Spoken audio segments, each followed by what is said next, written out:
1997년 8월 17일 두 명의 다이버는 블루홀의 깊은 수심을 향해 천천히 내려간다. 10m, 20m, 30m. 빛이 닿지 않는 어둠 속 그들은 지도에 없는 작은 틈을 발견하게 된다.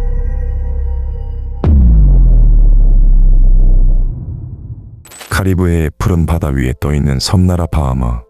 그 중에서도 가장 큰 섬 안드로스에는 세계에서 가장 많은 블루홀이 존재한다. 수백만 년 동안 형성된 이 거대한 수중 싱크홀은 다이버들에게는 성지와도 같은 곳이지만 동시에 가장 위험한 장소이기도 하다. 다이버들은 깊은 수심에서 보이지 않는 적과 마주하게 되는데 바로 질소 마취이다. 수심이 깊어질수록 수압은 증가하게 되고 압력에 의해 몸속의 질소가 혈액과 신경계에 점점 더 많이 녹아들게 된다. 마치 술에 취한 것처럼 정신이 흐려지며 방향 감각을 잃고 환각에 빠져 정상적인 판단이 어려워진다. 더욱 무서운 점은 질소 마취의 영향이 사람마다 다르다는 것이다. 어떤 다이버는 30m에서 증상을 바로 느끼지만 어떤 다이버는 60m 이상 내려가도 증상을 느끼지 못한다.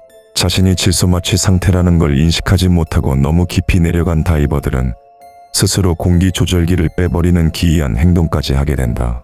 실제로 한 다이버는 이렇게 말했다. 처음엔 기분이 좋아지고 모든 게 선명하게 보였다. 하지만 곧 나는 방향 감각을 잃었고 왜인지 숨을 쉬지 않아도 괜찮을 것 같다는 생각이 들었다. 실제로 경험이 많은 전문 다이버들조차도 질소 마취의 영향을 과소평가했다가 사고를 당하는 경우가 많다. 그럼에도 불구하고 다이버들은 이곳에 도전한다. 아무도 가보지 않은 미지의 세계를 발견하고 탐험하는 것.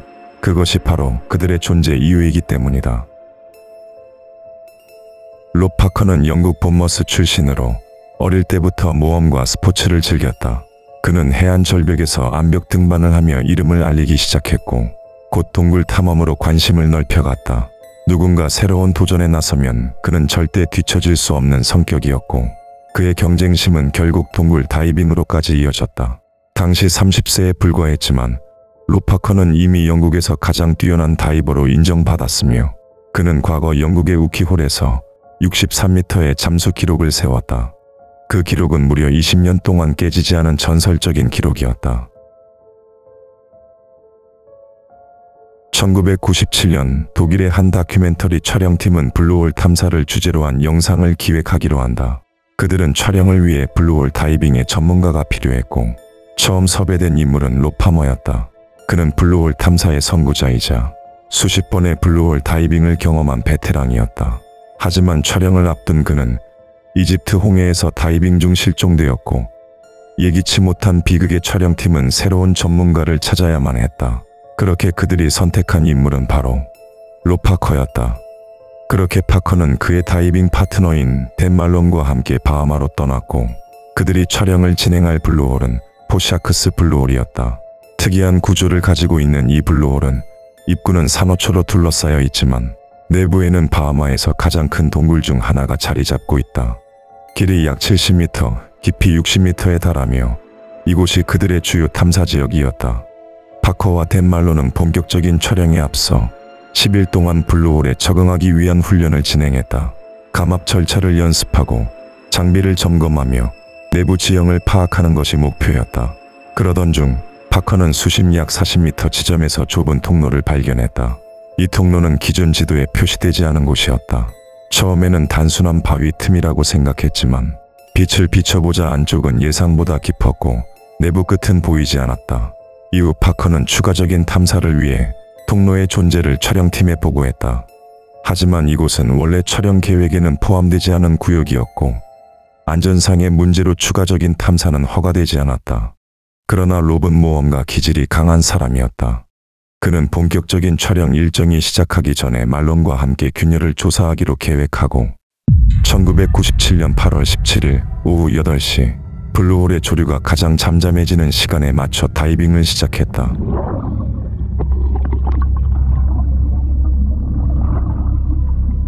그들은 총 3개의 공기 탱크를 준비했다. 이 중 하나는 복귀 시 사용할 여분의 공기 탱크였고 균열 안에서는 일반 압축 공기와 트라이믹스 총 2개의 공기 탱크를 사용하여 탐사할 계획이었다. 이때 쓰이는 트라이믹스는 산소와 질소로 이루어진 일반적인 공기 탱크와는 다르게 질소의 양을 줄이고 밀도가 낮은 헬륨을 추가한 혼합기체로 깊은 수심에서 발생하는 질소 마취를 막기 위해 사용된다. 미지의 통로 앞쪽에 도착한 그들은 복귀 시 사용할 공기 탱크 하나를 입구에 배치한 뒤 내부로 진입했다. 이곳은 폭 60cm 정도의 극도로 좁은 통로였고 탱크를 등에 맨 상태로는 절대 통과할 수 없어 그들은 공기 탱크를 몸 옆에 장착하는 사이드 마운트 방식을 사용해 탐사를 해야만 했다. 가이드라인을 설치하며 이동하던 그들은 9m 정도를 기어가듯 통과해 마침내 통로의 끝에 도착했고 그 끝에는 예상치 못한 거대한 공간이 모습을 드러냈다. 그들이 지나온 블루홀보다 훨씬 넓고 깊었고 빛을 비춰보았지만 바닥도 벽도 보이지 않았다.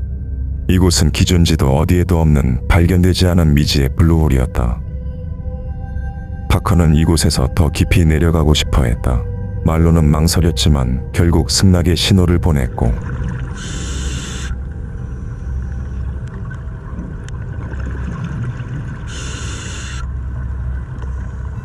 그렇게 수심 67m까지 내려간 두 사람은 압축 공기에서 트라이믹스로 교체했다. 이 지점에서도 바닥은 보이지 않았다. 이곳의 끝은 어디일까? 계속해서 내려가던 그들은 더 이상의 탐사는 위험하다고 판단했고 수심 76m에서 멈추고 되돌아가기로 결정했다. 그러나 그 순간 말론의 트라이믹스 레귤레이터에 이상이 생겼고 그는 즉시 압축 공기로 전환해야 했다. 하지만 깊은 곳에서 갑자기 압축 공기로 바꾸는 것은 위험한 행동이었다. 그러나 그는 선택의 여지가 없었다. 결국 다시 일반 압축 공기로 전환했고 곧바로 강렬한 질소 마취가 찾아왔다. 마치 순식간에 맥주 12병을 들이킨 듯한 느낌. 머리가 어지러워지고 판단력이 흐려졌다. 그는 정신을 집중하며 천천히 상승하기 시작했다. 그리고 파커에게 자신의 레귤레이터가 고장이 나서 압축 공기로 변환했다는 사실을 알리려고 했다. 그런데 어느 순간 뒤를 따라오던 파커의 기척이 느껴지지 않았다. 그는 의식을 잃은 채로 아래로 가라앉고 있었다. 말로는 본능적으로 반응했다. 급강하하며 파커를 따라갔고 약 10m를 내려간 끝에 간신히 그를 붙잡았다. 그리고 온 힘을 다해 끌어올리기 시작했다. 그러나 상황은 악화되고 있었다. 호흡이 가빠지면서 공기는 빠르게 소모되었고 설상가상으로 롭을 끌어올리는 과정에서 말론의 오리발이 벗겨지면서 상승 속도가 크게 줄어들었다. 우여곡절 끝에 통로 근처까지 도달했지만 새로운 문제가 발생했다. 이 좁은 틈으로 기절한 파커를 끌고 갈 방법이 없었다. 의식이 없는 그를 억지로 밀고 나가려면 말론도 위험해질 수 있는 상황이었다. 그때 기적적으로 파커가 다시 움직이기 시작했고 그는 마치 반사적으로 발을 움직이며 수영하기 시작했다. 말론은 안도하며 먼저 통로를 통해 되돌아 나가기 시작했다. 그리고 서둘러 입구 앞쪽에 배치해놨던 공기 탱크를 찾아 교체를 하고 손전등을 비춰 파커가 따라오는지 확인했다. 그러나 그의 모습은 보이지 않았다. 말론은 갈등에 빠졌다. 다시 들어가야 하나. 하지만 시간이 지날수록 좁은 통로의 조류는 강해지고 있었고 지금 이 상태에서 다시 안으로 들어간다면 자신도 돌아오지 못할 수도 있었다. 그는 이미 공포에 질려 있었고 결국 구조 요청을 위해 수면으로 향하기로 했다. 하지만 깊은 수심에서의 다이빙은 즉시 수면으로 올라갈 수 없었다. 급상승하면 치명적인 잠수병이 발생하기 때문에 그는 몸의 압력을 낮추기 위해 3시간 동안 감압 절차를 진행해야 했다. 내가 친구를 버린 걸까? 지금이라도 다시 들어갈까? 그는 그 3시간 동안 파커를 두고 떠나야 한다는 죄책감에 고통스러워했다. 다음 날 아침, 수색팀은 수심 45m 지점에서 파커의 시신을 발견했고 장비를 모두 제거한 뒤 가까스로 좁은 통로를 빠져나올 수 있었다. 그의 부검은 진행되지 않았고 다이버 전문가들은 그가 질소 마취로 정신을 잃었을 거라고 추측했다. 파커는 지금까지 다이빙에서 질소 마취의 증상을 느낀 적이 없었고 깊은 수심에서 자신의 실력을 간과해 트라이믹스 탱크로 교체하지 않았을 거라는 추측이었다. 질소 마취는 소리 없이 찾아왔고 좁은 통로에서 다시 한번 정신을 잃으면서 강한 조류에 의해 블루홀로 다시 빨려 들어갔다는 것이다. 하지만 이것은 추측일 뿐 그가 어떠한 불운으로 사망했는지 정확한 사인은 밝혀지지 않았다. 무엇이 진실이었든 로 파커는 그날 돌아올 수 없었고 포샤크스 블루홀은 여전히 인간이 다 밝혀내지 못한 미지의 공간으로 남아있다.